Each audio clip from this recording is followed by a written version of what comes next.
Assalamualaikum warahmatullahi wabarakatuh. Kami kelompok 2 yang beranggotakan Miranda Jihan Fitriana Adi dengan NPM 201004227, Rohmatun 20101040029, Siska Puspitasari dengan NPM 20101040032, saya sendiri Adinda Alita Septiana dengan NPM 20110104035, dan yang terakhir Clara Radik Arneta Maharani dengan NPM 20110104037.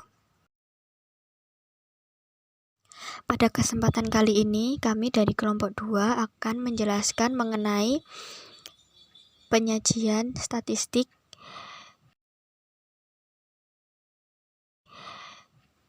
yang terdiri dari tabel distribusi frekuensi, penyajian statistik dengan gambar, serta penyajian statistik dengan komputer. Tabel distribusi frekuensi adalah tabel ringkasan data yang menunjukkan frekuensi atau banyaknya item atau objek pada setiap kelas yang ada. Tabel ini bertujuan untuk mendapatkan informasi lebih dalam tentang data yang ada yang tidak dapat secara cepat diperoleh dengan melihat data aslinya. Langkah membuat tabel distribusi frekuensi. Yang pertama, mengurutkan data dari nilai data tertinggi ke nilai data terendah. Yang kedua, menentukan banyaknya kelas. Formula yang dapat digunakan untuk menentukan jumlah kelas dikemukakan oleh Sturges, yaitu K sama dengan 1 plus 3,33 log N. Yang ketiga, menentukan interval kelas dengan rumus C sama dengan R dibagi K, atau panjang kelas sama dengan jangkauan dibagi banyak kelas. Yang keempat, menyusun data observasi ke dalam tabel distribusi frekuensi.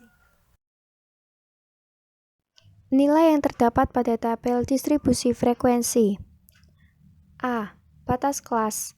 Batas kelas adalah nilai-nilai yang membatasi kelas yang satu dengan kelas yang lainnya. Ada dua batas kelas. Yang pertama, batas bawah kelas terdapat di sebelah kiri deretan kelas. Yang kedua, batas atas kelas terdapat di sebelah kanan deretan kelas. B. Tepi kelas. Tepi kelas adalah batas kelas yang tidak memiliki lubang untuk angka tertentu antara kelas yang satu dan kelas yang lain. C. Nilai tengah. Nilai tengah adalah nilai data yang terletak di tengah-tengah kelas. D. Frekuensi relatif.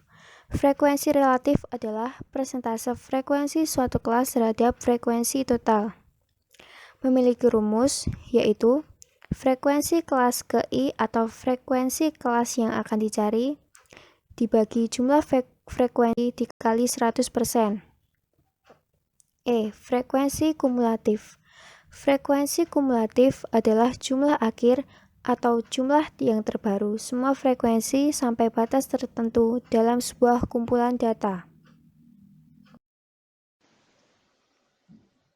Berikut merupakan contoh nilai yang terdapat pada tabel distribusi frekuensi. Tabel tersebut menunjukkan frekuensi laba Wikipedia Desember 2017. Dari data laba dan juga frekuensi tersebut, dapat kita ketahui batas kelas, tepi kelas, dan nilai tengahnya. Batas kelas bawahnya 40 untuk kelas pertama, batas kelas atasnya 49, tepi kelas bawahnya 39,5 didapatkan dari batas kelas bawah dikurangi 0,5, kemudian tepi kelas atas didapatkan 49,5, hal tersebut dari batas kelas atas yaitu 49 ditambah 0,5. Kemudian nilai tengahnya didapatkan 44,5, hal tersebut dapat dihitung melalui batas kelas bawah ditambah batas kelas atas, kemudian dibagi 2. Berikut merupakan contoh tabel distribusi frekuensi relatif.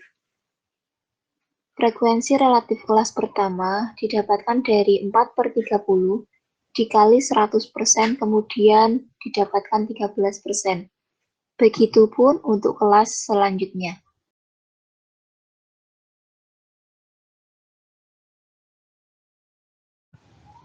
Selanjutnya, contoh tabel distribusi kumulatif kurang dari dan lebih dari laba PT Widya Desember 2017.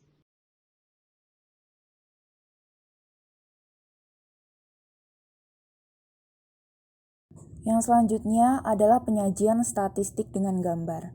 Pada bagian ini, kita akan membahas mengenai cara menyajikan informasi dari data observasi dengan menggunakan gambar atau grafik, yaitu grafik histogram, grafik poligon, dan kurva Ogive. Yang pertama adalah histogram. Penyajian informasi mengenai data observasi dengan grafik histogram adalah dengan cara menyusun distribusi frekuensi dari data observasi tersebut ke dalam diagram batang atau diagram balok. Nilai yang digunakan untuk menggambar grafik histogram adalah tepi kelas. Yang selanjutnya adalah poligon. Penyajian informasi mengenai data observasi dengan grafik poligon adalah dengan cara menyusun distribusi frekuensi data observasi ke dalam diagram garis. Nilai data yang digunakan untuk menggambar grafik histogram adalah nilai tengah dari masing-masing kelas. Yang terakhir adalah kurva Ogive. Penyajian informasi mengenai data observasi dengan kurva Ogive adalah dengan cara menyusun distribusi frekuensi dari data observasi tersebut ke dalam sebuah kurva. Kurva Ogive ada dua macam, yaitu kurva Ogive kurang dari dan kurva Ogive lebih dari.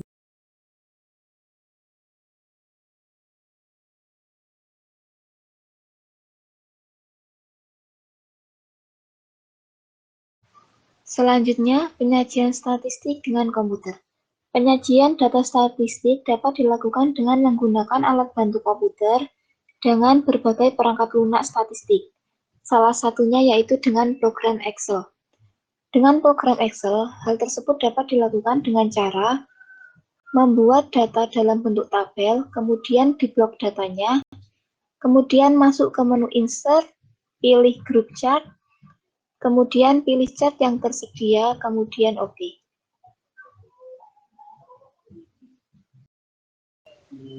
Berikut contoh penyajian statistik dengan komputer.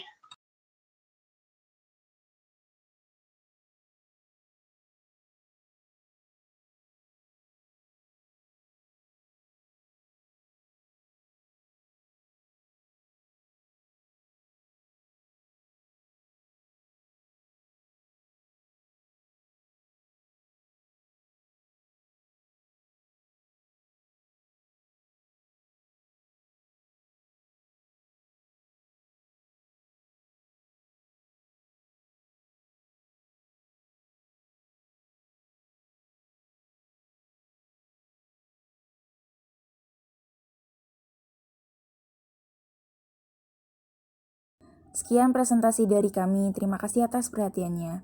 Jika dalam presentasi kami ada kurangnya, teman-teman bisa menambahkan dengan referensi yang lain. Akan tetapi apabila teman-teman bisa merasakan manfaat dan lebihnya, bisa di-share ke teman-teman yang lebih membutuhkan. Terima kasih. Wassalamualaikum warahmatullahi wabarakatuh.